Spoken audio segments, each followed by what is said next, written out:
Circulation के बारे में, ठीक है। ये ह्यूमन फिजियोलॉजी का 3rd चैप्टर है आई थिंक, सॉरी 3rd नहीं, से अभी 2nd हो गया, पहले ये 3rd चैप्टर था क्योंकि डिलीट हो गया chapter. Digestive and digestive system जो था हम लोग पढ़ना था वो तो अब तो डिलीट हो गया, तो ये अब 2nd हो गया, पहले ये 3rd था, ठीक है।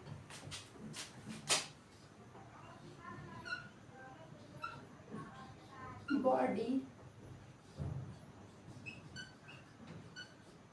fluid and circulation।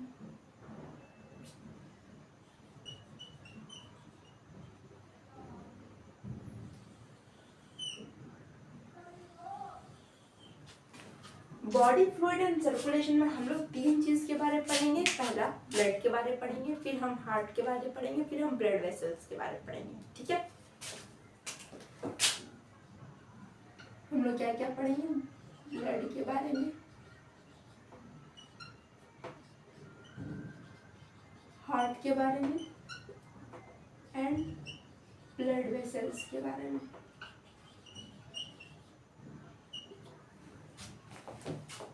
स्टार्ट करते हैं पहले से। ब्लड, ब्लड क्या है, ब्लड एक कनेक्टिव टिश्यू है, फ्लूइड कनेक्टिव टिश्यू है, fluid connective tissue. Fluid, blood एक फ्लूइड कनेक्टिव टिश्यू है। फ्लूइड कनेक्टिव टिश्यू में अब कनेक्टिव टिश्यू जो होता है वो किस किस चीज से मिलकर बना होता है, connective tissue cell, matrix and fibre से मिलकर बना होता है। बट ब्लड में फाइबर प्रेजेंट नहीं होता है, इसलिए इसको फॉल्स कनेक्टिव टिश्यू भी बोलते हैं, ठीक है। जो फ्लूइड कनेक्टिव टिश्यू है ब्लड को फॉल्स कनेक्टिव टिश्यू भी बोलते हैं क्योंकि फाइबर प्रेजेंट नहीं होता है, ये फाइबरलेस होता है। ब्लड एक फाइबरलेस कनेक्टिव टिश्यू है, फाइबरलेस कनेक्टिव टिश्यू है ब्लड। इसका ओरिजिन, ब्लड का ओरिजिन क्या होता है, मीजोडर्मल, मीजोडर्मल ओरिजिन होता है। मेन बॉडी का मेन सर्कुलेटिंग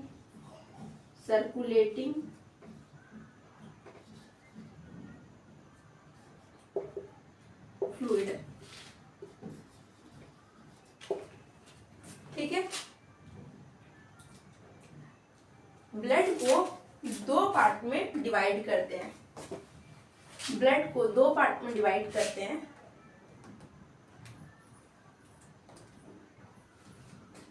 पूरा ही रीरेज करके बताती हूँ। ब्लड को 2 पार्ट में डिवाइड करते हैं।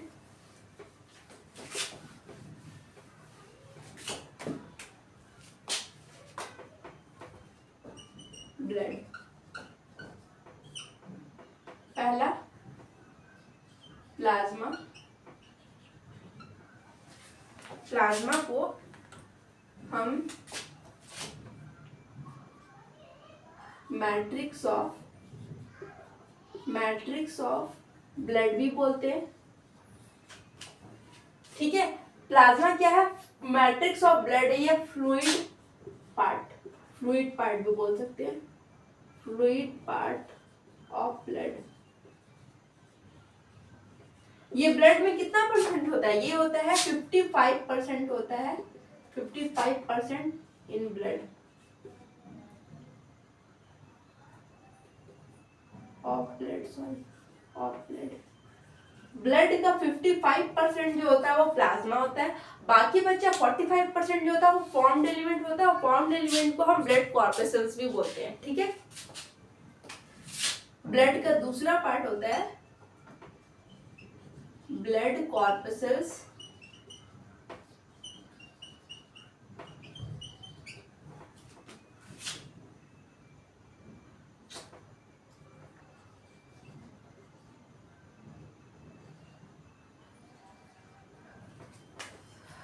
या formed element.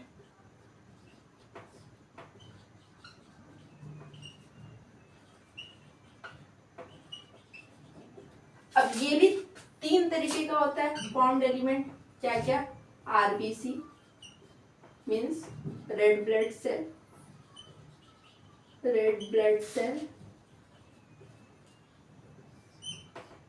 WBC white blood cell,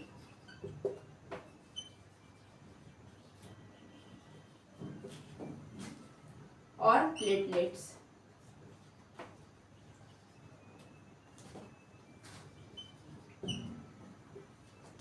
ठीक है, ये कितना परसेंट होता है, 45% ऑफ ब्लड कॉर्पसेल्स कितना होता है, 45% ऑफ ब्लड। ठीक है, ब्लड 2 पार्ट में डिवाइड होता है, प्लाज्मा एंड ब्लड कॉर्पसेल्स में। प्लाज्मा जो होता है मैट्रिक्स ऑफ ब्लड होता है, फ्लूइड पार्ट ऑफ ब्लड होता है। ब्लड का जो फ्लूइड पार्ट है ना, जो ब्लड का फ्लूइड टाइप ही है, तो ब्लड का फ्लूइड, जो उसका फ्लूइड का पार्ट है वो मैट्रिक्स ऑफ ब्लड जो प्लाज्मा होता है। ठीक है, फ्लूइड पार्ट होता है। 55% ऑफ ब्लड का 55% ऑक्यूपाइड करता है प्लाज्मा, और 45% ब्लड कॉर्पसेल्स या फॉर्म्ड एलिमेंट, जैसे RBC red blood cell, WBC white blood cell and platelets. ठीक है, सॉरी। अब हम लोग प्लाज्मा के बारे में पढ़ते हैं थोड़ा सा।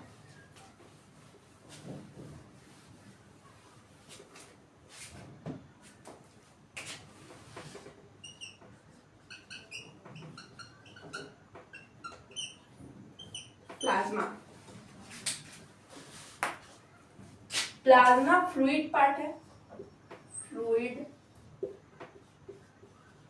Part of blood.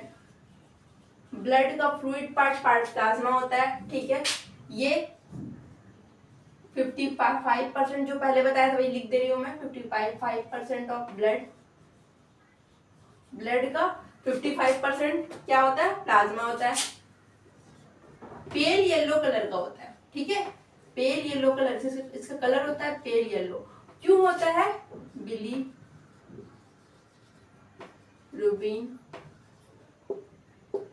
की वजह से। क्यों होता है, बिलीरुबिन की वजह से होता है। ठीक है, अब देखो प्लाज्मा में भी हम लोग 2 पार्ट पढ़ते हैं। प्लाज्मा में क्या क्या चीज होता है, वाटर होता है और प्रोटीन होता है। वाटर जो होता है वो 90 से 92% प्लाज्मा में सिर्फ वाटर ही होता है। ठीक है, इस 55% में भी इसका 90 से 92% वाटर होता है, और जो बचा हुआ होता है 6 to 8% वो होता है प्रोटीन। ठीक है, कुछ आयंस भी होते हैं, कुछ न्यूट्रिएंट्स भी होते हैं, वो सारा लिखवाऊंगी मैं।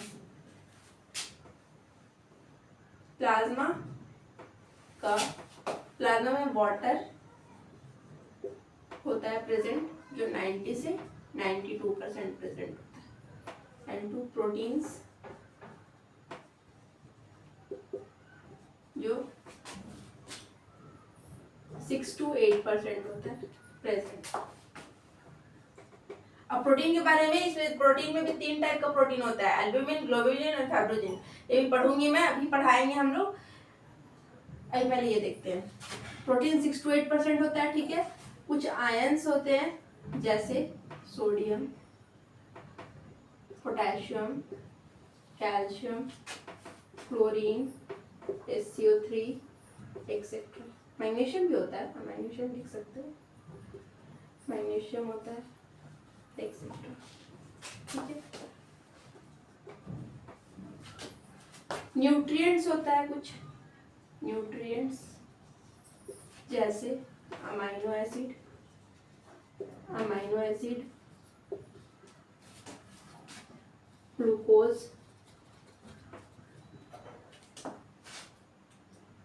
एक्सेट्रा। कुछ परसेंट में हार्मोन्स भी होते हैं। वेट खोल रही हूँ। कुछ परसेंट में हार्मोन्स भी होते हैं एंड गैसेस भी होते हैं। ठीक है, गैसेस ऑफ कोर्स गैसेस होंगे, क्योंकि गैसेस का भी तो ट्रांसपोर्ट होता है ब्लड में, तो गैसेस भी होते हैं, O2 एंड CO2 प्लाज्मा में।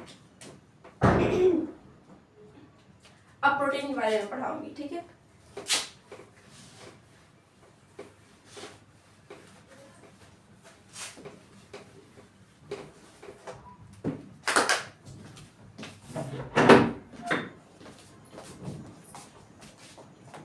प्रोटीन,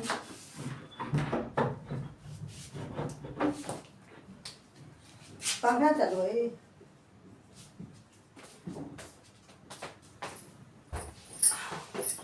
प्रोटीन्स, प्रोटीन्स में 3 तरह का प्रोटीन आता है,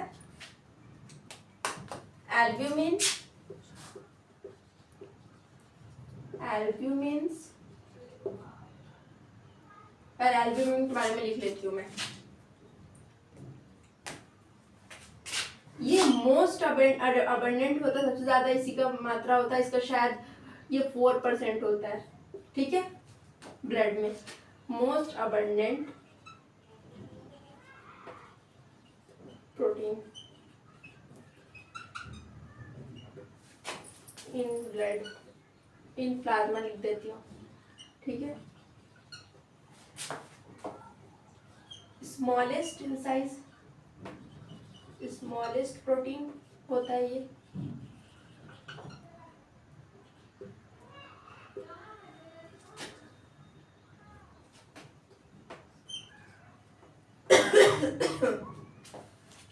ये क्या करता है, इसका काम क्या है, ये करता है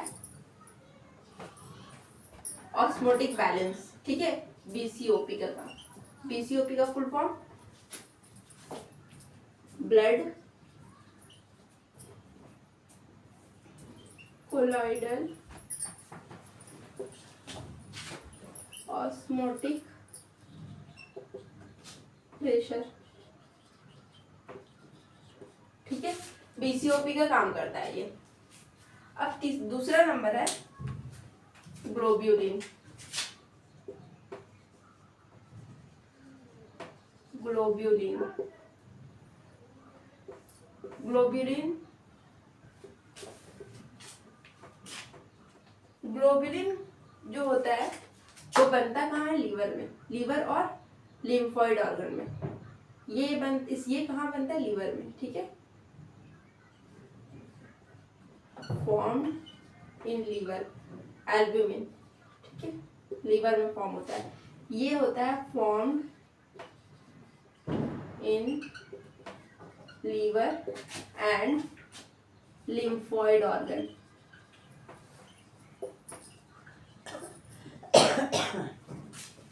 ठीक है।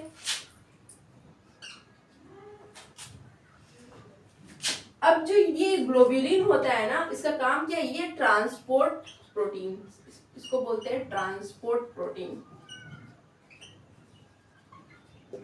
ठीक है। ये 3 टाइप का होता है, पहला अल्फा, दूसरा बीटा, तीसरा गामा। अब जो ये अल्फा होता है ये लीवर में फॉर्म होता है, formed in liver. Alpha protein, alpha globulin protein क्या होता है, ये फॉर्म होता है लीवर में, फॉर्म्ड इन लीवर। ये भी फॉर्म्ड इन लीवर ही है, बट ये formed in lymphoid organ, lymphoid organ. अब जो ये ग्लोब्यूलिन प्रोटीन है ना, इसको हम इम्यूनोग्लोब्यूलिन भी बोलते हैं,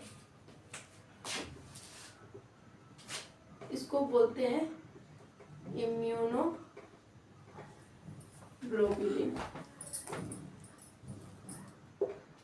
क्योंकि ये हम लोग का जितना भी बैक्टीरिया, वायरस या अदर एंटीजन जो होता है, जो हमारे बॉडी में चला जाता है, उसको ये मार देता है, ठीक है।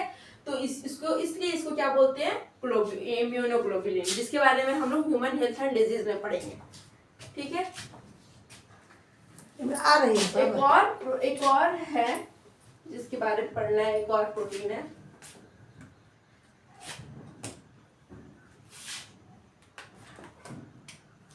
Third number fibrinogen, fibrinogen. ये जो फाइब्रिनोजेन है ना, ये हम लोग को हेल्प करता है, help in clotting in as a help as a clotting factor, clotting factor, इसलिए इसको प्रोथ्रोम्बिन भी बोलते हैं, प्रोथ्रोम्बिन।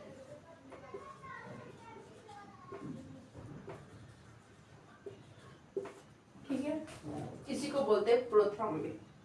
प्लाज्मा खत्म। अब हम लोग पढ़ेंगे आरबीसी। तो वो लोग रहेगा। अब हम लोग पढ़ेंगे आरबीसी के बारे में, ठीक है।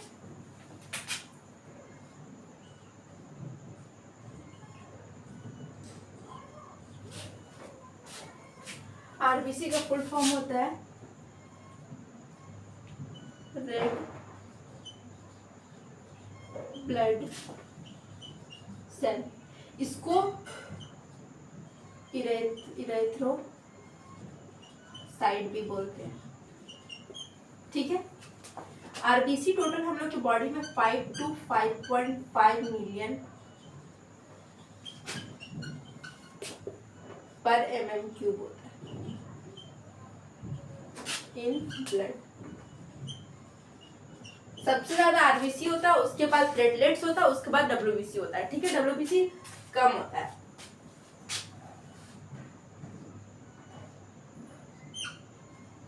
आरबीसी बनता कहाँ है? आरबीसी बनता है हमारे बोन मैरो में। जैसे हम लोग का जो लॉन्गेस्ट बोन होता है ना, लॉन्ग बोन जो हमारे बॉडी में लॉन्ग बोन होता है, मैं बना रही हूँ ऐसा,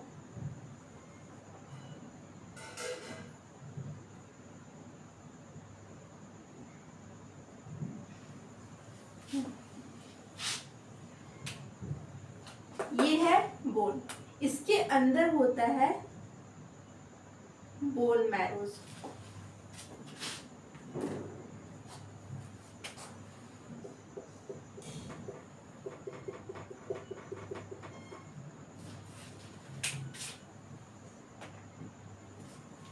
बोन मैरो से क्या बनता है?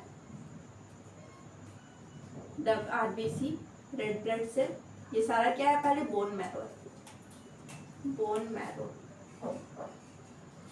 इससे बनता क्या क्या है?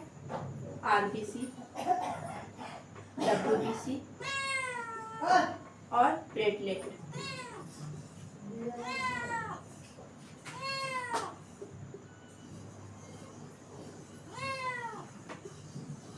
ठीक है, प्लेटलेट्स, आरबीसी, डब्ल्यूबीसी और प्लेटलेट्स बनता है। प्लेटलेट्स किस चीज से बन, देखो एक्चुअली में क्या है ना, मेगा कैरियोसाइट बनता है। मेगा कैरियोसाइट बड़ा सेल होता है, और बड़ा सेल की फ्रैगमेंट को हम बोलते हैं प्लेटलेट्स, ठीक है। छोटा छोटा फ्रैगमेंट्स को क्या बोलते हैं? प्लेटलेट्स बोलते हैं।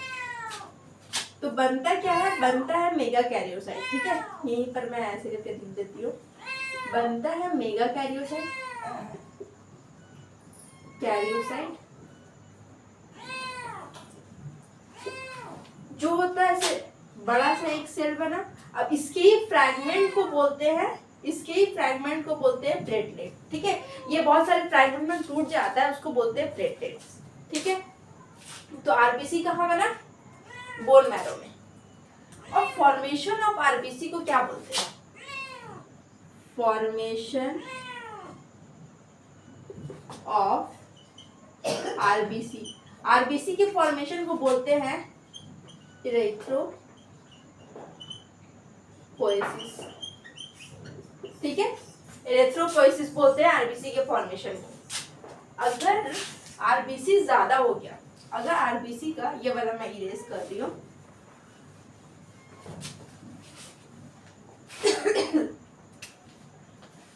अगर आरबीसी जो है वो हाई हो गया, इसका जो क्वांटिटी हाई हो गया, इसको बोलते हैं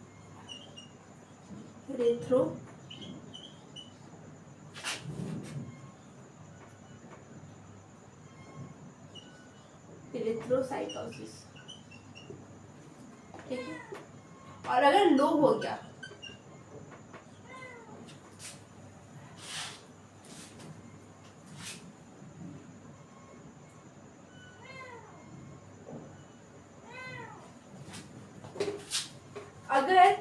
अगर आरबीसी जो हाई हुआ, इसको बोलते हैं, अगर आरबीसी हाई हो गया तो बोलते हैं पॉलीसाइथीमिया, पॉलीसाइथेमिया। अगर आरबीसी लो हो गया तो बोलते हैं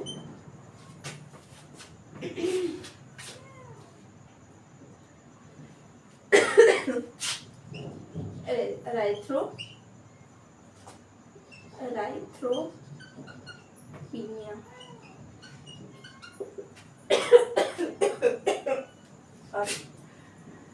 हाई हुआ तो पॉलीसाइथेमिया और लो हुआ तो इराइथ्रोपीनिया। ठीक है। एवरी 100, एक और ये तो हम लोग पढ़े भी थे रेस्पिरेशन में, लेकिन breathing and exchange of gases में, बट यहाँ मैं फिर से लिखवा दे रही हूँ। Every 100 ml of blood carry 12 to 16 gram of haemoglobin. ठीक है। अब हीमोग्लोबिन रेड ब्लड सेल में रेड क्यों होता है? रेड ब्लड सेल में ब्लड जो होता है, रेड ब्लड सेल रेड क्यों होता है? क्योंकि इसमें एक हीमोग्लोबिन पिगमेंट पाया जाता है। ठीक है, जो मैंने रेस्पिरेशन में भी बताया था, फिर से यहाँ पे लिख देती हूँ।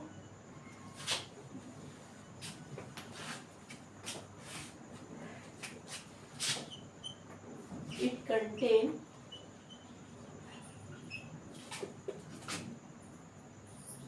hemoglobin pigment. ये हीमोग्लोबिन पिगमेंट कंटेन करता है, इसलिए ये रेड कलर का होता है। ठीक है। अब हीमोग्लोबिन दो पार्ट से मिलकर बना है, हीम और ग्लोबिन। ग्लोबिन जो होता है ये प्रोटीन पार्ट है, और हीम मतलब होता है आयरन। हीम का मतलब क्या होता है? आयरन। अब एक हीम क्या होता है ना, एक हीम Fe लिख देती हूँ एक बार यहाँ पर, Fe+2। एक हीम जो होता है वो 4 ऑक्सीजन को कंटेन कर सकता है। ठीक है, रख सकता है, 4 ऑक्सीजन को अपने पास रखता है। ठीक है।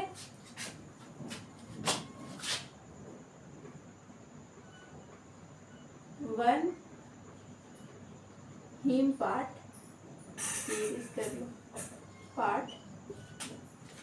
can contain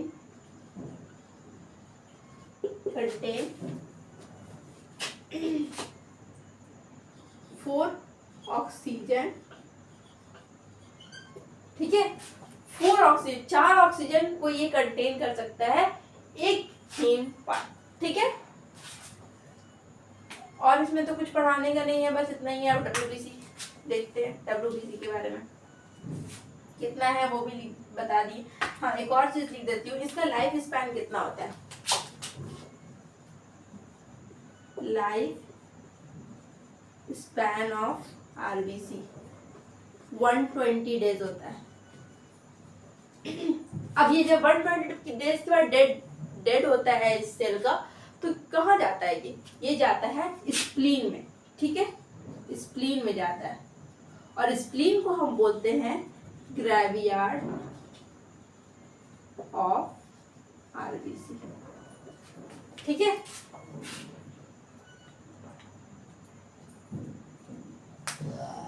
स्प्लीन जो होता है ना, वो स्टोर हाउस ऑफ आरबीसी भी होता है। ठीक है, आरबीसी को स्टोर करके रखता है, इसलिए इसको हम स्टोर हाउस ऑफ आरबीसी भी बोलते हैं।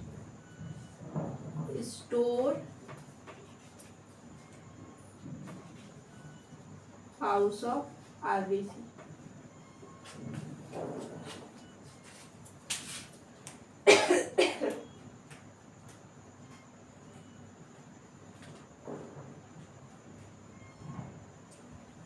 अब WBC देखते हैं।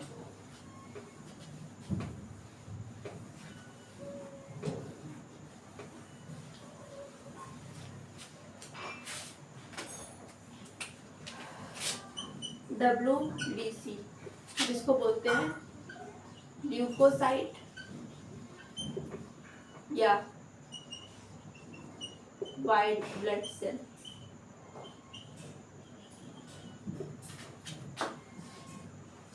ये 2 टाइप का होता है। इसका टाइप बाद में पढ़ाती हूँ, पहले इसके बारे में कुछ और पॉइंट्स लिख लेते हैं। ये टोटल होता है 6000 टू 8,000 8,000 सॉरी 6,000 to 8,000 पर mm³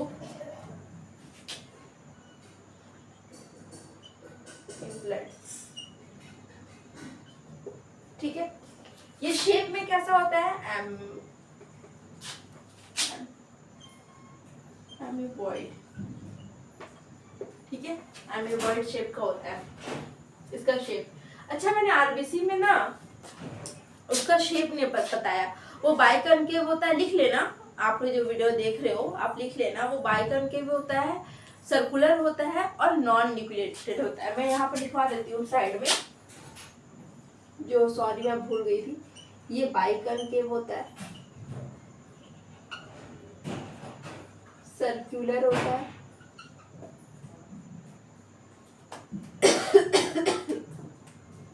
एंड नॉन न्यूक्लिएटेड होता है। ठीक है, नॉन न्यूक्लिएटेड होता है। ये 6,000 to 8,000 होता है, एमीबॉइड होता है। ये दो टाइप का होता है, ग्रैन्युलोसाइट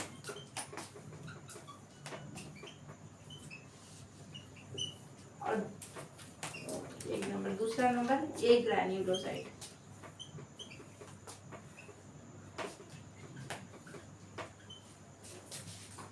ठीक है, अब ग्रैन्युलोसाइट जो होता है जिसमें ग्रेन लाइक प्रोजेक्शन होता है, वो तीन टाइप का होता है। Eosinophil, basophil, neutrophil. ठीक है, और ग्रैन्युलोसाइट दो होता है, लिम्फोसाइट,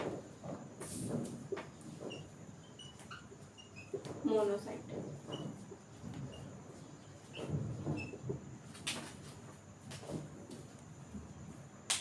अब हम लोग पढ़ेंगे ग्रैन्युलोसाइट और ए ग्रैन्युलोसाइट के बारे में। ठीक है,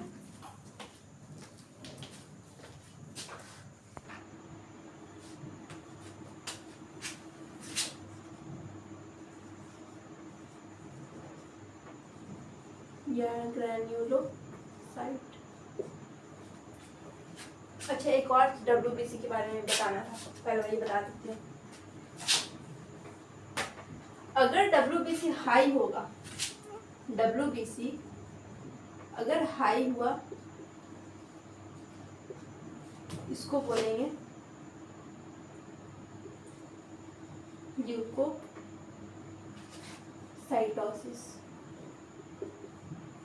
और लो हुआ तो ल्यूकोपीनिया।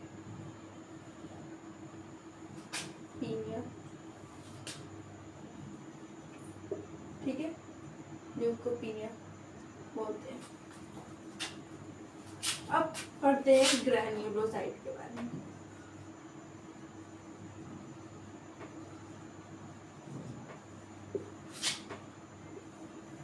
ग्रैन्युलोसाइट में प्रेजेंट होता है ग्रैन्यूल।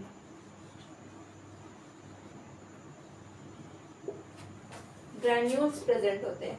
अब ये तीन टाइप का होता है,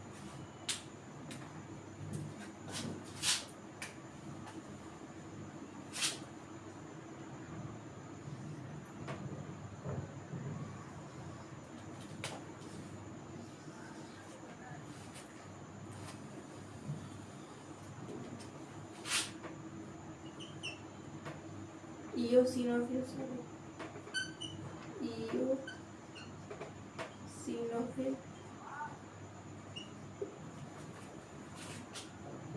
बेसोफिल,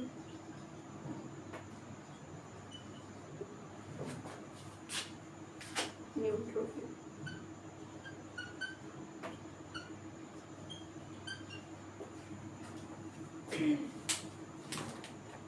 इओसिनोफिल जो होता है उसका शेप कैसा होता है? शेप होता है बाइलोब,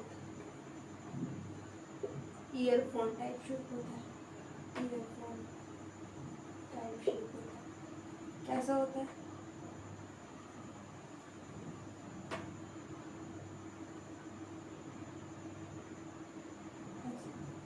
बाइलोब्ड होता है, ठीक है। अब इओसिनोफिल जो होता है ना, उसमें एसिडिक डाई होता है, ठीक है। डाइज होते हैं, ग्रैन्यूल्स जो होते हैं ना, डाइज होते हैं, डाई से बने होते हैं। तो ये एसिडिक डाई होता है, एसिडिक डाई।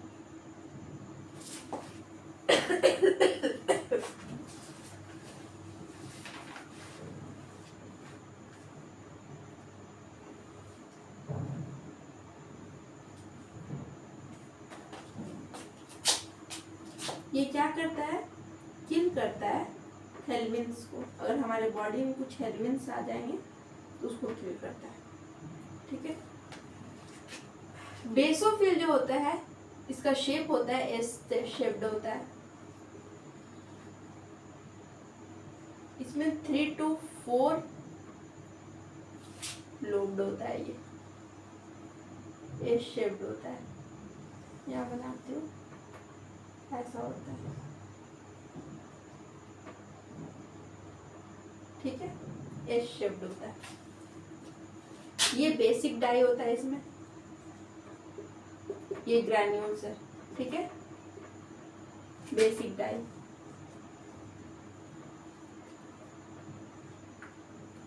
बेसोफिल जो है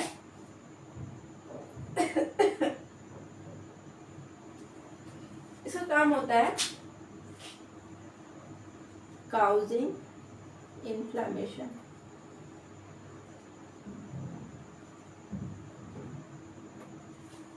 हमारे बॉडी में पिंपल्स आते हैं, चोट लग जाता है तो फूल जाता है, वो ये सब कैसे होता है? बेसोफिल के थ्रू होता है, ठीक है। बेसोफिल ही ये काम करता है, वो बॉडी में इन्फ्लामेशन ला देता है, पिंपल ला देगा, या चोट लगेगा तो फूल जाएगा वो एरिया, स्वेलिंग आ जाएगा, ये सारी चीजें बेसोफिल के थ्रू ही होता है। अब बेसोफिल में जो इन्फ्लामेशन काउज करता है उसमें 3 चीज होता है, हिस्टामिन, हेपेरिन एंड सेरोटोनिन, ठीक है। किसके किसके थ्रू होता है? मैं यहाँ पर ऊपर ले जाके लिखती हूँ, हिस्टामिन,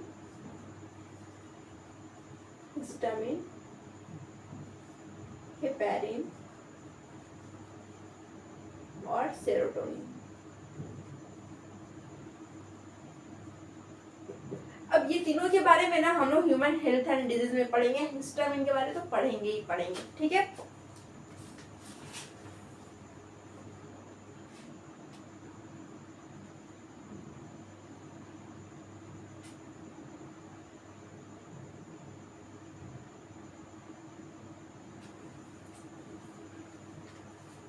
हिस्टामिन जो है ना, वो वेजो डायलेटर है।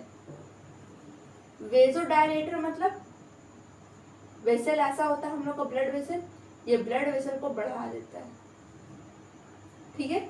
और सेरोटोनिन जो होता है ना, ये वेजो कॉन्स्ट्रिक्टर है। ये क्या करता है? ब्लड वेसल को कॉन्स्ट्रिक्ट कर देता है,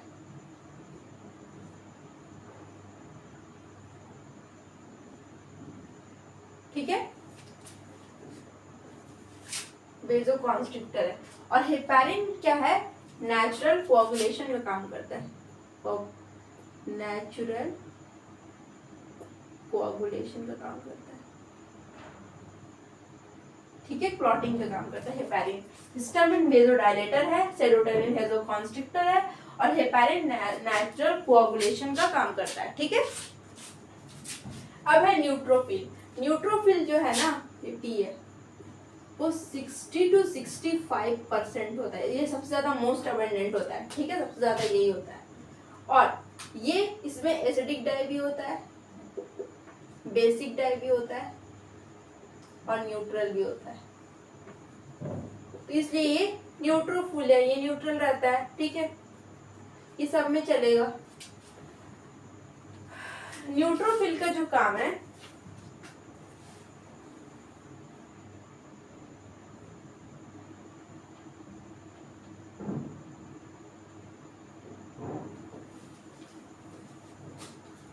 ये मल्टी न्यूक्लिएटेड होता है, मल्टी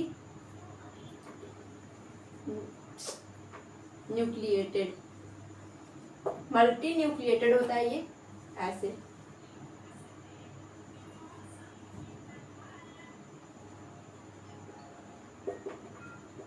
ठीक है, मल्टी न्यूक्लिएटेड होता है और इसका काम क्या है, फैगोसाइटोसिस करना। फैगोसाइटोसिस मतलब अगर वो देखेगा कि कोई सेल डेड हो रहा है या कुछ प्रॉब्लम्स आ रही हैं, ये तुरंत जाकर उसको खा जाएगा, खत्म कर देगा उसको। ठीक है, उसी को बोलते हैं फैगोसाइटोसिस। हो गया। अब हम लोग पढ़ेंगे एक ग्रैन्युलोसाइट, जिसमें आता है मोनोसाइट एंड लिम्फोसाइट। ठीक है,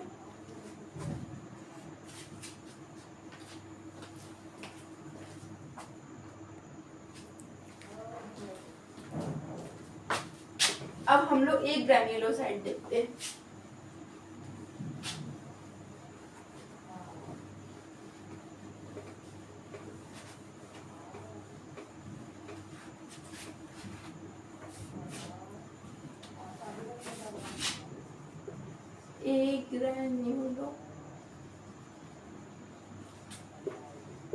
एक ग्रैन्युलोसाइट में दो पार्ट आता है, पहला मोनोसाइट, दूसरा लिम्फोसाइट। ठीक है, अब मोनोसाइट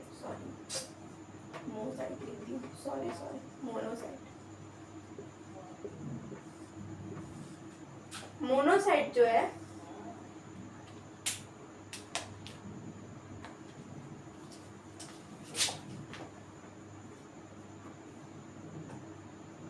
किडनी शेप का होता है, किडनी शेप।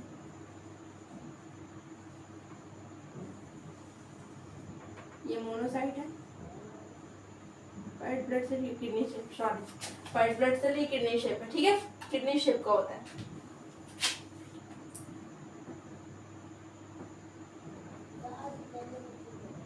ये भी फैगोसाइटिक होता है नेचर में, फैगोसाइटिक नेचर। अब लिम्फोसाइट जो होता है वो लार्ज न्यूक्लियस होता है, इसमें लार्ज न्यूक्लियस। इसमें कैसा था, किडनी शेप न्यूक्लियस, इसमें था लार्ज न्यूक्लियस। ठीक है, लिम्फोसाइट दो टाइप का होता है, ए टी लिम्फोसाइट,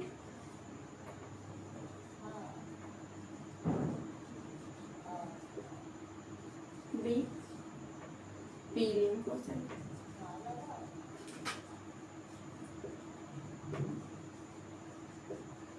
ठीक है, अब टी लिम्फोसाइट और बी लिम्फोसाइट के बारे में भी हम ह्यूमन हेल्थ एंड डिजीज में पढ़ेंगे, इसलिए यहाँ पर पढ़ने की जरूरत नहीं है। ठीक है, वहां पर डिटेल में पढ़ेंगे। टी लिम्फोसाइट, बी लिम्फोसाइट आता है। अब हम लोग पढ़ेंगे प्लेटलेट्स के बारे में, जो बहुत थोड़ा सा है, वो भी खत्म हो जाएगा।